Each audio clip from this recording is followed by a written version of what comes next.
11월 죄송합니다. 2월 11일 수요일입니다. 오늘은 사무엘상 23장 1절부터 마지막 29절까지 말씀입니다. 만세반석이신 하나님이라는 제목입니다. 만세반석 하나님. 오늘 본문은 생쥐처럼 살기 위해서 이리 숨고 저리 숨고 이리 피하고 저리 피하던 다윗, 그 도망다니면서 이렇게 다윗이 배워야 하는 세 번째 수업입니다. 다윗은 어느 날 목동이었잖아요. 그런데 그가 골리앗을 죽이고 나서 왕의 사위가 되어 그리고서는 이스라엘 군대의 장관이 됩니다. 그래서 어느 날부터 목동이 입었던 옷을 벗고 아주 빛나는 군복을 입고 또 칼을 차고 큰 권세를 누리기 시작하죠. 그리고서는 왕의 사위가 되어서 진수성찬을 또 먹는 그런 삶을 살기 시작합니다. 어느 순간 목동에서 권세 있는 그런 삶을 살았습니다. 그런데 왕의 미움을 받아가지고 한순간에 그렇게 누리고 있던 모든 것들을 권세도 부도 또 명예도 모든 것을 다 잃어버리고 그저 쫓기는 신세가 됩니다. 이걸 통해서 하나님이 다윗에게 무엇을 가르쳐 주려고 그랬다고요? 다윗이 누리고 있는 그 모든 부와 권세와 명예와 지위와 이런 것들은 다 하나님의 은혜 아래에서만 누린다는 것을 잊어버리지 말라는 거예요. 그러니까 사울 왕의 눈에 들어서 사울 왕의 사위가 되고 그로 인해서 이스라엘의 군대 장관이 되고 그로 인해서 많은 것을 누리던 다윗이 어느 날 사울 왕의 미움을 받아서 그 모든 것을 다 벗어놓고 호롤단신 도망가야 되는 삶이 됐잖아요. 그러니까 왕의 권세 아래서 왕의 은혜 아래서만 그 모든 것을 누리는 거예요. 다윗은 지금 그동안 누리고 있던 모든 것을 다 벗어버리고 쫓겨다니는 상황에서 그걸 배우는 거예요. 내가 누리고 있는 이 모든 것은 나의 왕이신 하나님의 은혜 아래 있을 때만 누리는구나 하는 것을 배우는 겁니다. 그래서 하나님은 그렇게 그 모든 다윗이 누리고 있던 것을 홀딱 벗겨서 호롤단신 쫓겨다니며 도망다니는 그런 삶을 살게 만드는 것이죠. 이게 다윗이 첫 번째로 배운 공부라고 그랬어요. 자, 두 번째는 뭘 배웠습니까? 두 번째는 다윗이 그렇게 도망다니면서 자신에게로 사람들이 막 몰려오는 것을 경험하죠. 그래서 아굴라 굴에 있을 때 그에게 400명의 사람들이 이렇게 몰려왔습니다. 그리고 또 자기에게 그렇게 사람들이 몰려오는 것과 반대로 사울은 자꾸 사람들을 쳐내고 사람들을 죽이는 것을 목격을 하죠. 그래서 자기가 피해서 도움을 받았던 그 아히멜렉 제사장, 그 제사장과 또 그 제사장 모든 제사장의 가족들이 다 학살당하는 그런 장면을 통해서 다윗이 사람을 살리는 왕이 있고 사람을 죽이는 왕이 있구나 하는 것을 배운 거예요. 그래서 왕의 권세로, 왕의 힘으로, 왕의 지위로 사람을 살릴 수도 있고 죽일 수도 있다 하는 것을 다윗은 배운 것이죠. 그래서 다윗은 그렇게 제사장들이 학살되는 그런 장면을 목격하면서 이미 이스라엘의 왕이지만 아직 왕의 자리에 오르지 못한 그런 자신의 삶 속에서 나는 사람을 살리는 왕이 되어야 하겠구나 하는 것을 배웠다고 그랬어요. 그래서 숨을 헐떡이며 달려오는 자기에게 달려온 그 아비아달에게 두려워하지 말고 내게 있으라. 내 생명을 찾는 자가 내 생명도 찾는 자니 네가 나와 함께 있으면 안전하리라 하고 품는 그런 모습을 보여준죠. 자, 오늘은 다윗이 그렇게 도망을 다니면서 배워야 할 세 번째 수업 시간입니다. 그래서 다윗은 오늘 이 본문에 나타난 이런 사건들을 통해서 세 번째 것을 배우는 거예요. 뭘 배우는 것입니까? 첫째로 사람을 의지하지 말고 하나님만 의지하라 하는 거예요. 사람을 의지하지 말고 하나님을 의지하라. 우리 사람들이 가장 많이 속는 게 누굽니까? 사람에게서 속아요. 누구에게서 배신을 많이 당합니까? 사람에게서 배신을 당하는 거예요. 사람을 믿다가 사기를 당하고, 사람을 믿다가 배신을 당하고, 사람을 믿다가 속는 것이죠. 다윗이 하나님의 마음에 합한 왕이 되기 위해서는 이것을 배워야 했어요. 하나님의 백성들을 통치하기 위해서는 사람을 의지하는 왕이 아니라 하나님을 의지하는 왕이 되어야 한다, 이겁니다. 그래서 하나님은 다윗아, 내 사람 다윗아, 사람을 믿지 말고 하나님을 믿어라, 하나님을 의지하라, 이것을 가르쳐 주는 거예요. 그래서 오늘 본문에서는 그렇게 사람들에게 배신당하는 장면을 지금 보여주고 있죠. 오늘 본문은 크게 두 덩어리이죠. 첫째 덩어리는 1절부터 14절까지 다윗이 그렇게 이제 백성들과 함께, 자기를 따르는 백성들과 함께 그렇게 모여 있는데 자기에게 무슨 소식이 들렸어요? 블레셋 사람들이 그일라를 친다 하는 얘기를 들었어요. 그래서 이제 그일라를 구원하려고 출발하죠. 그일라는 저 블레셋 지중해 영변에 있는 이 팔레스타인 그 땅, 그 블레셋 가드에서 한 20여 킬로 남서쪽으로, 남동쪽으로 떨어져 있고, 지금 다윗이 지금 머물고 있는 이 아둘람굴, 이 아둘람굴에서 밑으로 한 5, 6킬로 정도 내려와 있는 그런 곳입니다. 그런데 이곳은 평평한 평야지대예요. 그래서 그 마을을 성으로 이렇게 쌓고 있는 그런 마을입니다. 그러니까 이 평평한 곳이었기 때문에 그 마을을 형성하기 위해서 성을 쌓고 있는 그런 곳인데, 여기가 이 블레셋 접경지대에 있어요. 블레셋 땅과 유다 땅이 만나는 그 접경지대에 있기 때문에 이제 늘 블레셋이 침략을 하죠. 그런데 이제 또 블레셋이 불로소득을 얻겠다고 지금 추수 때에 요 그일라를 치는 것입니다. 그래서 타작마당을 지금 치고 있는 것이죠. 그 소식을 들은 다윗은 자신이 도망자의 신분임에도 불구하고 고통받는 동족을 외면하지 않았어요. 그는 하나님께 블레셋 사람들을 치리까 말리까 하고 두 번이나 묻습니다. 그때 다윗의 사람들이 말리죠. 아이고 다윗님, 그일라는 성이 아닙니까? 성. 일단 성 안에 들어가면 도관에 든 쥐가 되는데 그때 때마침 사울이 몰려오면 우리는 꼼짝없이 도관에 든 쥐꼴이 됩니다. 그러니까 그걸 가면 안 됩니다 하고, 이렇게 우리가 지금 그일라를 걱정할 때가 아니지 않습니까? 이렇게 말리죠. 그러나 다윗은 달려가서 블레셋을 파괴하고 그리고 그일라를 구원해 줍니다. 이때 아비아달, 자기에게로 피하여 도망온 그 아비아달이 뭘 가지고 왔어요? 에봇을 가지고 왔다 그랬죠. 그래서 이 에봇은 대제사장이 입는 옷입니다. 여기에 이제 우림과 둠밈을 달아가지고 하나님의 뜻을 묻는 그런 일을 하는 것이었어요.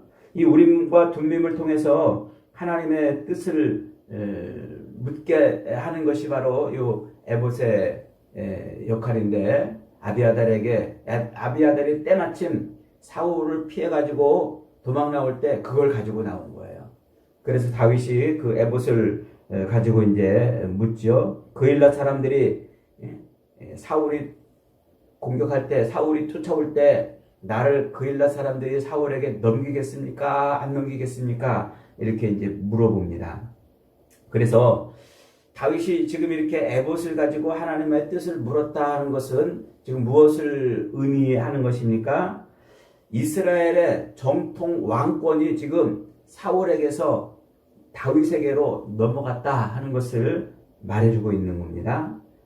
지금 사울은 제사장을 다 죽이고 그래서 이제 하나님도 그를 버렸고 제사장도 죽이고 그랬기 때문에 에봇도 없고 제사장도 없고 하나님도 떠났고 그래서 그가 지금 왕으로 있지만 그는 이스라엘의 진정한 왕이 아니었던 거예요. 그래서 하나님도 함께 하시고 또 제사장도 있고 아비아달 제사장도 있고 또 에봇도 있고 선지자 갓도 그와 함께 하지 않았습니까? 이제 이스라엘의 정통 왕권은 누구에게 있다는 거예요? 바로 요 다윗에게 있다. 지금 그것을 말씀하고 있는 거죠. 그리고 사울은 왕의 자리를 입고 왕의 의복을 입었지만은 하나님의 음성을 듣지 못하는 왕이고 다윗은 하나님의 음성을 듣는 왕이었던 거예요. 그래서 다윗에게 에봇은 단순한 점술 도구가 아니고 보이지 않는 하나님이 지금 다윗에게 함께하고 있음을 보여주는 중요한 상징이 되는 겁니다. 하나님의 임재의 표시인 것이죠. 그렇게 하나님의 뜻을 분별하고 다윗은 이스라엘의 왕이 해야 할 일인 자기 백성을 구원하는 일을 해내는 거예요. 그래서 그일라를 이제 구원해내죠. 다윗이 그렇게 그일라에 있다는 소식을 들은 사울은 이제 그가 도관에 쥐다 생각하고는 그일라로 백성들을 모아서 군사들을 모아서 달려오려고 그럽니다. 그 소식을 들은 다윗이 이제 자기가 도왔다는 그 이유 때문에 그일라 백성들이 또 모두가 학살당할 것을 이제 염려하는 거예요. 왜냐하면 자기를 도와준 이 아히멜렉과 제사장들이 있던 그 높 사람들을 사울이 다 죽였던 것을 한번 경험을 하지 않았습니까? 그래서 일단 이렇게 사울이 오면은 그일라 사람들이 자칫하면 다 죽을 위기에 있구나 하는 것을 다윗이 알았어요. 그와 동시에 저 사람들이 살기 위해서 나를 붙잡아서 사울에게로 넘겨줄 것이다 하는 것을 직감했어요. 그래서 다윗은 하나님께 묻습니다. 하나님, 그일라 사람들이 나를 사울에게 넘겨주겠습니까? 아니면 보호해 주겠습니까? 그러자 하나님의 음성이 뭡니까? 너를 넘겨주리라. 하나님의 답은 간단했어요. 그일라 사람들을 믿지 말아라 하는 것입니다. 그가 은혜를 베풀었어도 그를 배반하는 것이 사람들이라는 것입니다. 제가 은혜를 그렇게 베풀었는데 설마 저를 배반하겠습니까? 아닙니다. 사람은 배반한다는 거예요. 너를 배반하리라. 그 사람들을 믿지 말아라 하는 것이죠. 다윗은 얼른 보따리를 싸고서 도망을 나가 목숨을 건졌습니다. 두 번째 단락은 15절부터 마지막 29절까지죠. 그렇게 해서 그일라에서 피신해서 이제 사울이 여기저기를 떠돌다가 10광야로 피신을 했습니다. 그러자 그 소식이 사울에게까지 또 들렸습니다. 그는 또 날랜 군사 3,000명을 뽑아가지고 10광야로 달려갔습니다. 이 10광야는 이 아브라함 때 있었던 그 헤브론 밑으로 저쪽 남쪽으로 한 10km 정도 내려가 있고 지금 다윗이 구원해준 그일라에서부터 저쪽으로 이 서쪽으로 한 20km 정도 이렇게 떨어져 있는 이 이스라엘 남쪽 광야지대입니다. 남쪽에 아주 황망한 광야, 사방이 확 트인 그런 벌판이죠. 간간히 이렇게 숲도 있기도 하고 그러나 온통 사막 광야뿐인 곳입니다. 거기 역시 다윗의 동족인 유다 지파가 있는 곳이죠. 그런데 이 동네 사람들은 한술 더 떠가지고 아예 사람들을 사울 왕에게 보냈어요. 그리고서는 지금 다윗이 우리 동네에 있으니까 다윗을 잡으려면 빨리 내려오라 전가를 해줍니다. 그리고서는 우리는 이 다윗을 잡아가지고 당신에게 넘기는 것이 우리의 의무니까 그렇게 알고 빨리 오라 하고 이렇게 이제 소식을 전했어요. 사울은 의기양양해서 날랜 군사 3,000명을 뽑아서 급히 보냅니다. 그때 사방이 그 뻥 뚫린 그런 마온 황무지에 있던 다윗은 도망갈 길이 없었습니다. 다급해진 다윗은 생쥐처럼 그 황무지 여기저기에 군데군데 흩어져 있는 바위 틈바구니 속으로 급히 몸을 숨겼습니다. 그때 그 긴박했던 심정을 다윗은 시편 여기저기에 써놨죠. 그러면서 낯선 자들이 일어나 나를 치고 포악한 자들이 나의 생명을 수색하며 하나님을 자기 앞에 두지 아니하였다. 하나님은 나를 돕는 이시니 주께서 내 생명을 붙들어 주시는 이시니이다 하고 하나님만 의지하죠. 하나님밖에는 피할 곳이 없다는 것입니다. 그래서 그는 그 바위 틈바구니에 생쥐처럼 몸을 숨기고서는 하나님밖에는 나의 도움이 없고 나의 피할 곳이 없습니다. 기도를 하지요. 그 기도 때문이었을까요? 갑자기 블레셋이 이스라엘을 침략했다는 소식이 들렸습니다. 사울은 눈앞에 있는 다윗을 잡지 못하고 발길을 돌려 군대를 철수하죠. 그렇게 생쥐처럼 그 바위 틈바구니에 숨을 헐떡이고 있던 다윗이 그래서 극적으로 구원을 얻어요. 만약에 끝까지 다윗을 찾았더라면 그 다윗이 숨어있는 바위 틈바구니를 사울의 군대가 못 찾았겠습니까? 찾았겠죠. 극적으로 그렇게 바위 틈에서 다윗은 구원을 얻고, 그리고 자기가 그렇게 틈바구니에 숨어있던 그 바위를 뭐라고 부릅니까? 셀라 하마느곳이라고 부릅니다. 분리하는 바위이라는 뜻이죠. 구원의 바위라는 말입니다. 그리고서는 그렇게 목숨을 얻은 다윗은 저 엔게디 광야 유세로 또 피신하죠. 그렇게 자기 동족인 유다 사람들마저도 다윗을 배반하는 그 일로 인해 다윗은 정말로 죽을 위기를 넘긴 겁니다. 사방이 확 트인 황무지에서 그 바위가 아니었다면 그는 정말 잡혔을 것입니다. 그러니까 이 자기 동족들은 그 바위만도 못한 인간들이었던 거예요. 여러분, 우리 주변에 있는 수많은 사람들 정말 귀한 사람들입니다. 세상에 사람만큼 귀한 게 어디 있겠습니까? 당연히 우리는 사람들을 사랑하고 아껴 주어야 하고 도와주어야 합니다. 그러나 사람을 믿으면 안 됩니다. 하나님이 우리 옆에 사람들을 붙여놓으신 것은 그를 기대고 그를 믿으라고 주신 것이 아니고 그를 돕고 사랑하라고 주신 것입니다. 그러니 여러분, 사람을 믿으면 안 돼요. 의심하라는 말이 아닙니다. 의지하지 말라는 말입니다. 의지하지 말라. 사람은 우리가 기대고 의지할 만한 대상이 못 되기 때문에 그래요.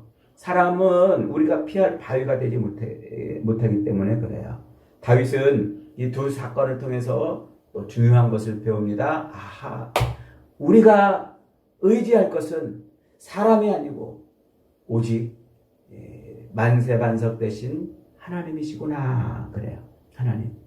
그래서 이 사건을 보다 분명하게 가르쳐주기 위해서 하나님은 광야 숲을 속에 숨어있는 다윗에게로 누구를 보냅니까? 요나단을 보내죠.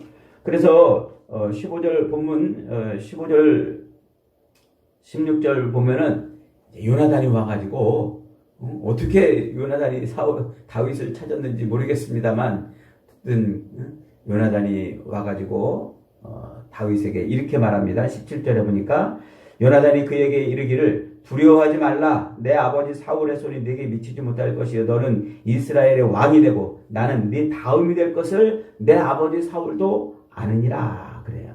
그러면서 16절에 사울의 아들 요나단이 일어나 숲으로 들어가서 다윗에게 이르러 그에게 하나님을 힘있게 의지하라 이렇게 말해주고 떠났어요. 하나님을 힘있게 의지하라. 요나단의 이 위로는 도망을 다니면서 숨을 헐떡이고 있어야 될 그 다윗에게 얼마나 큰 위안이 됐겠습니까?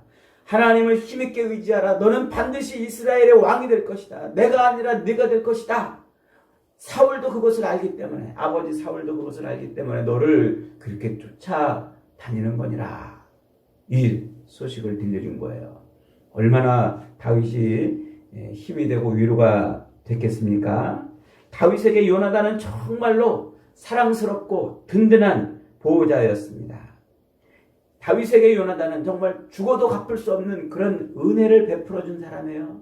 친구이기도 하고 동료이기도 하고 생명의 은인이기도 합니다. 그러나 다윗은 그렇게 자기에게 생명의 은인인 그 요나단을 한 번도 요나단은 나의 의지가 되고 요나단은 내가 피할 바위고 요나단은 내 반석이라 이렇게 말해본 적이 한 번도 없어요. 자기 생명을 그렇게 구원하고 힘을 주고 위로를 주고 자기를 살려준 생명의 진짜 은인이지만 한 번도 다윗은 요나단을 의지하지 않았어요. 한 번도 다윗은 요나단이 내 의지할 바위라 내가 피할 곳이다 하지 않았어요. 오직 하나님만 힘있게 의지하라는 이 요나단의 말에 따라서 다윗은 하나님을 힘있게 의지했던 것입니다. 그렇게 하나님을 힘있게 의지하라. 사람들을 의지하지 말고 오직 하나님을 힘있게 의지하라. 이렇게 말해준 그 요나단의 말을 인해서 다윗은 그런 이 광야의 바위 틈바구니에서 숨을 헐떡이면서도 그렇게 견딜 수가 있었던 것이죠. 그래서 그 숨을 헐떡이며 바위 속에 숨어서 기도하다가 생명을 구원을 받잖아요. 그래서 그 바위를 셀라 하마느곳이라고 이렇게 이름을 붙입니다. 분리의 바위, 피난의 바위라는 뜻이죠. 다윗은 평생 그 바위를 노래해요. 그래서 시편에 보면 이 바위가 얼마나 이 반석에 대한 노래가 얼마나 많이 나오는지 말이죠. 언뜻 보면 무슨 바위 전문가가 아닌가 싶을 정도로 말이죠. 왜 그렇게 바위에 대한 노래가 많습니까? 다윗에게 그 바위는 정말 자기 생명을 지킨 반석이기 때문에 그래요. 그 반석은 다윗에게 평생 잊지 못할 어머니의 품과 같았고, 그리고 그 반석은 정말 자기 생명을 지켜준 아주 귀중한 존재였어요. 아마 다윗은 반석의 반자만 들어도, 바위의 밭자만 들어도 눈물이 줄줄 나왔을 것입니다. 그래서 시편의 수많은 시편들에서 다윗은 여호와는 나의 반석이시여 나의 구원의 바위가 되신다고 이렇게 노래를 하고 있는 거예요. 여호와는 나의 반석이시여 나의 요새시여 나를 건지시는 자여 나의 피할 바위라고 노래하고 있는 거예요. 주는 나의 반석과 산성이시니 그러므로 주의 이름을 생각하셔서 나를 인도하달라고 그렇게 노래하고, 오직 그만이 나의 반석이요 나의 구원이시여 나의 요새시여 결코 내가 흔들리지 않을 반석이라고 노래하고 있는 거예요. 그래서 시편 여기저기에서 그렇게 다윗은 반석을, 바위를 노래하고 있습니다.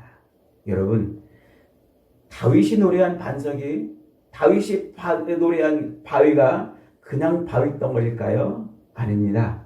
다윗은 하나님이 자기의 반석 된다고, 자기의 반석이시고 자기의 하나님이시라고 그렇게 노래를 하고 있었던 거예요.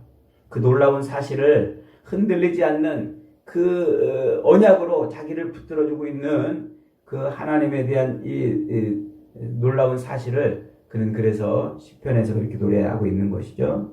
여러분, 그런데 더 놀라운 사실은 셀라 하마느곳이 곧 우리를 장차 임해서 우리를 죄에서 분리시켜낼 예수 그리스도의 다른 이름이라는 사실을 알아야 합니다. 예수님은 우리를 죄에서 분리시키는 바위고 예수님은 우리를 악에서 지키시는 피난처이십니다. 예수님은 저와 여러분을 집요하게 추적하던 죄와 사망을 영원히 분리시켜주는 그런 바위시고, 지옥 권세에 잡혀 영원한 불못에 떨어질 수밖에 없는 우리를 구원해주는 영원한 피난처이십니다. 그래서 예수님은 그렇게 우리를 그렇게 품으시고 우리를 숨겨주시고 우리를 지켜주시는 것이죠. 여러분, 인간의 능력 중에 가장 위대한 능력은 의존하는 능력이다. 누군가 그런 말을 했습니다. 그렇습니다. 우리가 의지할 것은 사람이 아닙니다. 우리가 의지할 것은 돈이 아닙니다. 우리가 기댈 것은 은행이 아닙니다. 우리가 기댈 것은 오직 예수 그리스도밖에 없어요. 우리의 영원한 구원의 반석 되신 예수 그리스도, 우리의 영원한 피할 바위가 되시는 예수 그리스도, 그 그리스도에게 우리가 기대고 피해야 우리는 하나님의 뜻을 이루는 사람이 되는 것입니다. 오늘 찬송을 불렀잖아요. 만세반석 열린 곳에 내가 숨어 있으니 원수막이 손 못 대고 환난 풍파 없도다. 만세반석 열린 곳에 내가 편히 쉬리니 나의 반석 구주 예수 나를 숨겨주소서. 이 찬송이 매일매일 여러분의 신앙 고백 되시기를 바랍니다. 주는 나의 무시로 피할 거할 바위가 되소서. 주께서 나를 구원하라 명령하셨으니 이는 주께서 나의 반석이시요 나의 산성이심이라. 시편 73편 71편 3절의 노래이죠.